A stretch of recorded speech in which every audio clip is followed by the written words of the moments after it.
So, so we're just trying to say when it comes to bodybuilding, especially young people, like for myself, I have maybe I might want to lift weights or so on and so forth, but I don't have a pushing. When I was a younger man, so there was a push inside of me. There was one time I was like 18 years old and I was like sitting at the kitchen table all by myself. My parents were asleep and so on and so forth, and I just felt that there was this raging fire inside of me. Like it was like quiet. There was no noise going on. I could just focus on myself, and I realized there was this burning combustion inside of myself because I was 18 at the time.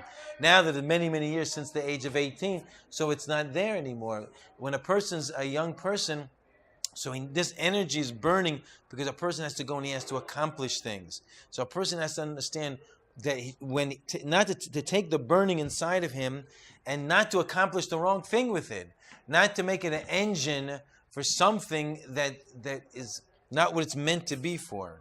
So a person wants to find greatness. A person has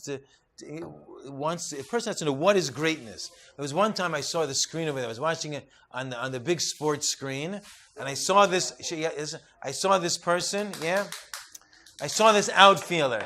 His name was Bo Jackson, right? He played for the Oakland Raiders. Whatever, and he played for the Kansas City. Bo Jackson was his name, right? Wasn't his name Bo Jackson? His name was Bo. I think it was Bo Jackson. Yeah. What I don't know. This was a long time before. Whatever. And he was Kansas City Royals and with the Oakland Raiders. So half of the season he was with the Oakland Raiders. Half of the season he was with the Kansas City Royals. So when he was with the center fielder for the Kansas City Royals, the ball was hit over his head. He's running backwards like this. The ball's over his head. He catches the ball. He then jumps in the air, runs along the wall horizontally, like this, comes down, and throws the ball from deep center field to home plate to throw out the runner that was coming in from third base. Yeah, it's a crazy play. A crazy play. I can't believe it. And he's like, wow, so you're ruined for life. That which you can train a monkey to do is not considered greatness for a man. That which you can train an animal to do is not a greatness for a man. A greatness for a person is when a person is boiling with anger and he can remain calm because he knows if he explodes in anger, he's going to ruin everything. His wife is going to leave him. His kids are not going to have anything to do with him. What the greatness for a man is when a person is saying, I have this unbelievable chance to make parnasa, but now to make money for livelihood, but now is my set time for learning. If I'm supposed to get the money, Hashem's going to give me the money. But if I give up the learning, I'm not going to get the learning back. Yes, here one thing. When it comes to Gashmias, when it comes to the physical world, when it comes to money, what you're supposed to get, Hashem's going to give to you, no matter what. Whatever's set up in on Rosh Hashanah, it's decided on Rosh Hashanah. Yeah, Dave, ready? Yeah, on YouTube, yeah. What does it go like? What's it called? It's called Rabbi Denise. Rabbi Denise? Danese. I know it's for a name. Okay. He puts whatever. There's a few of them up there. I want to see this one. Okay. Q&A. Right, because you would be split. Come, Danny, come sit down. Anonymous David. Right. Okay. So I don't know what we're talking about. What are we talking about? What? Do we have any idea what we're talking about? I know, Rez. Yeah. So when a person, listen. No, you have to. Now that you interrupted me and messed everything up, I just have to get the final point. When it comes to what the person's supposed to earn, the money's supposed to make, that's up to HaKadosh Baruch Hu. That's what Hashem's going to give to him. But when it comes to what you can accomplish spiritually and ruchnius-wise, that's up to the person. And you think it's absolutely the opposite. Since I'm a physical person in this world, so the physical things in this world, that's what I'm going to accomplish. I decide which car, I decide which house, I decide which wife, I decide how much my bank account is, right? And Hashem has everything to do with the spiritual world, but it's not true at all. It's the complete opposite.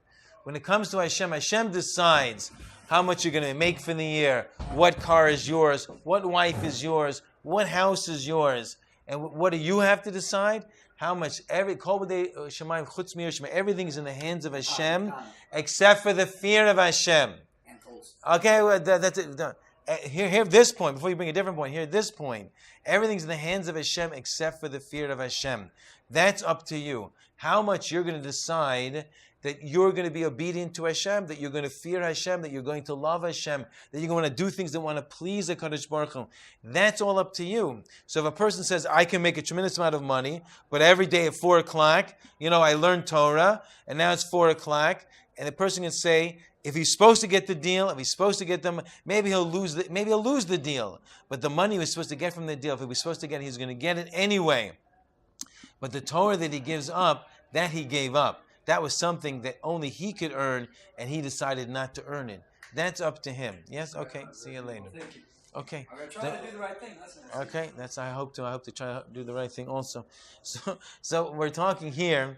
Rabbi, That, if yeah, everything's up to Hashem, how should the person... not everything's up to Hashem. How Nothing does is the up. person actually have to try to go work and make money and everything?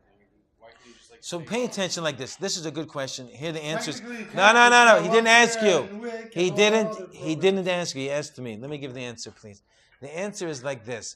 The answer is like this. The work, right, Yaakov, ready?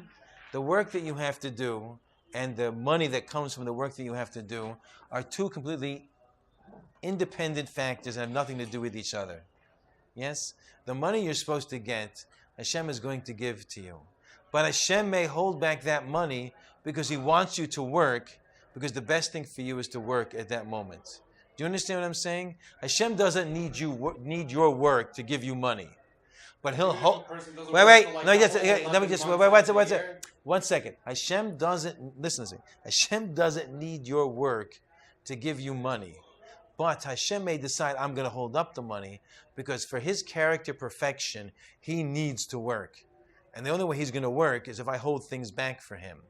They're not connected. The money is yours. It's decided it's going to be yours.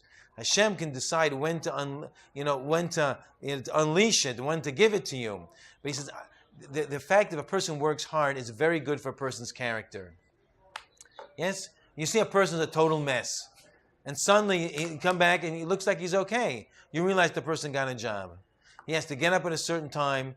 The boss gets mad at him. He has to be quiet, because if he opens up his mouth, he's going to be fired and be on the street again. So he has to control himself against his will to be quiet and just smile and just take it, even though it's not his fault, it's somebody else's fault, but he can't say anything because he'll just get yelled at more. Maybe he'll get fired.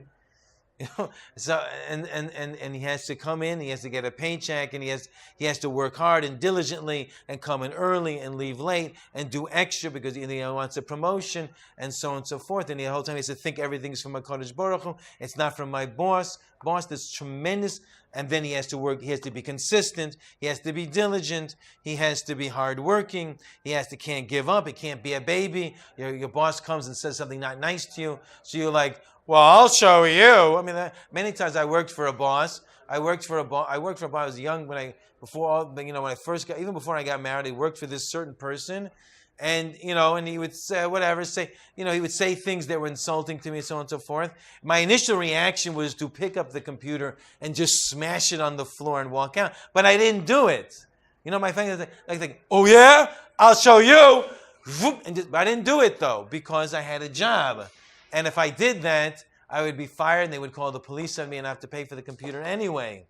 So I didn't do it. The fact that I didn't do it and I was humble and I was quiet. Yeah, with me, Stegman? Yes, I'm with you. Because I didn't do it, that builds self-control. A person has to have self-control. Self-control is a very big... Stegman. Yeah, Self-control is a very big part of being a Jew. It's a very big part of being a human being. Almost all the things in the Torah are built so I should be in control of myself. Yes? A person wakes up in the morning, the first thing he wants to do is to talk to somebody when the guy's one's giving a class. The first thing he wants to do when he wakes up in the morning is he wants to go eat something, right? But he can't eat because he has to daven first. He's not allowed to eat before he davens. He can't. Right? Okay, whatever. According to the Gemara says, listen, my friend, listen. The Gemara says, I know what the Bible says, but the Gemara says that, can I speak honestly? The Gemara says that if a person eats before he davens, they say to him, how can a person stuff his face before he davens for his blood? It doesn't make sense. If a person understood how important davening was, he wouldn't have the ability to be able to eat. When a person's so nervous over something, usually when I'm nervous, I can't eat. I don't know about other people, but when I'm nervous, I can't eat. Anything happens, and they're giving a speech here. I had to give a speech the other day, and they had food in front of me. I couldn't eat one bite of the food. I was so nervous before I was going to speak. If a person knew that his life is on the line, that his feelings, you never know, he doesn't know what's going to happen during the day. He doesn't know what troubles are going to come his way. Today, I was just crossing the street. I was with several children. Usually the children cross with me. I crossed with one child. One child didn't cross with me. And after I already started crossing, then the child ran out. Yes? And I had to scream to the child because the car was barreling down. And the child almost got hit by a car. Yes? So I could have had a completely different night right now. Yeah, you with me? Okay, yeah. I could have a completely different night. A person doesn't know. He doesn't know what's going to be in store for him that day. But Hashem does know. And so a person, when he davens in the morning, he doesn't know if he has to pray to Hashem, he has to speak to Hashem, beg for rachamim. And he doesn't know if he spends all the time, he doesn't daven, he sleeps late, I don't care, davening, talking to Hashem, get up, 5 o'clock in the afternoon, go to the bathroom, burp, and do other things, bodily functions, so on and so forth, eat and so on and so forth. It's a completely different thing than if a person wakes up bright early in the morning and he knows his life is on the line and he has to go before HaKadosh Baruch Hu and he has to beg Hashem and pray to Hashem that he should have a good day, he should have success, he should be kept safe. Yes? If he understands, he's not going to want to eat in the morning. Eating in the morning, according to halacha, is a person should not eat. But if a person feels so faint that he's not going to be able to pray unless he does eat something, then he should eat. So the Lubavitch and other Hasidic groups, they go very, very lenient, they go very, very lenient on that way. But if a person should be honest, if he's able to daven, he's not going to faint. The best thing for him, because it's a gaiva. Once you have a big full stomach of something and you come to someone to ask for something, you're more arrogant than if you come and you're hungry. Yes? If I have a big pasta dinner, like this, and I'm coming in and I'm going to ask you for a favor, it's a whole different thing if I'm coming in and I'm hungry and I'm asking him for something. The same thing by Hashem. If I'm coming with a big full stomach, I'm going to be praying to Hashem. Yeshurim waxed fat and kicked. That's the Jewish people. The Jewish people grew fat and they rebelled against the Kodesh Baruch Hu. Why did they rebel against the Kodesh Baruch Hu? Because their stomachs are so full they became fat. I don't need you, Hashem. I don't need you because I got plenty of food to feed myself. Then a person is more rebellious when he has everything in the world. But when a person realizes that there's a beautiful thing of a person suffering, a beautiful thing of a person, that's what we say, B'rein nefoshes rabos v'chesronan. Hashem, we give a blessing to Hashem. You created many things that we lack. B'rein nefoshes rabos v'chesronan. You created our lives that we're missing tremendous amounts of things. And we're giving a blessing to Hashem, Biton. I know, okay, we're giving a blessing to HaKadosh Baruch Hu. We're giving a blessing to HaKadosh Baruch Hu that He makes me that I need things. Yes? What was the big punishment that Hashem gave to the Nachash, to the snake? That He said, you're going to crawl on your belly, and but they said, why is that a punishment? He's going to be right next to his food source. He'll be right next to all the mice and the rodents and the insects and whatever.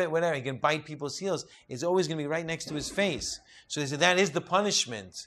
Since he's always going to have what he needs, he's never going to cry out to Hashem. When a person doesn't have, and he has no choice but to cry out to HaKadosh Baruch Hu, that's a gift to Hashem.